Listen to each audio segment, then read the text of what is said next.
زندگی گزاریں ان مناظر کو سامنے رکھ کر، تھوڑے پہ راضی ہو جائے گا۔ من رضی باللہ من الیسیر رضی اللہ منہ بالعمل القلیل، من رضی باللہ بالمال القلیل۔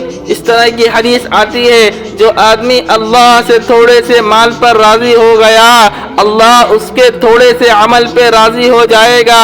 جو آدمی اللہ سے تھوڑے سے مال پہ راضی نہ ہوا، اللہ بھی تھوڑے سے عمل پہ راضی نہ ہوگا۔ جی اپنی خواہشات کو محدود کرے، اپنی زندگی کو آخرت کے سفر پہ رکھیں، جس سے ملاقات اخلاق اعلیٰ ہو، زندگی اعلیٰ ہو، لیکن اللہ سے غافل نہ ہو، دل کے اندر اللہ اللہ کی ضربیں ہو۔ اس لیے کہتے ہیں 24 گھنٹے آدمی ذکر نہیں کر سکتا، اگر ذکر خفی قلبی شروع ہو گیا یہ 24 گھنٹے ہو جائے گا۔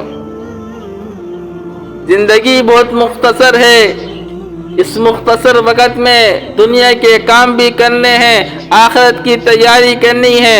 کچھ عرصہ بیٹھ کر، تھوڑا سا تنہائی میں بیٹھ کر لفظ اللہ کی ضربیں لگا لو، دل سے اللہ اللہ کی ضربیں نکال لو۔ پھر کام کاج کرتے ہوئے ٹماٹر کاٹ رہے ہیں، دل کہہ رہا ہے اللہ اللہ، پیاز چھیلی جا رہی ہے، دل کہہ رہا ہے اللہ اللہ۔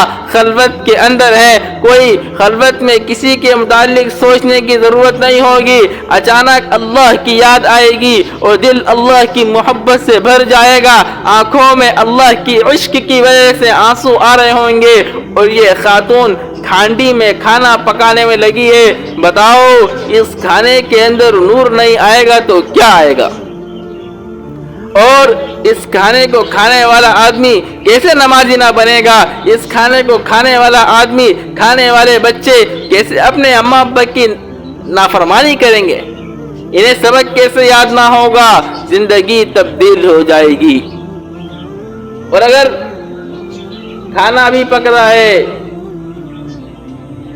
لوگوں کے خلاف باتیں، گانے، موسیقی یا کچھ بھی نہیں، لہو لعب باتیں زبان پہ ہیں، فضول چیزیں ہیں، تو بتاؤ کھانے میں نور کہاں سے آئے گا؟ کھانے والا نورانی کیسے بنے گا؟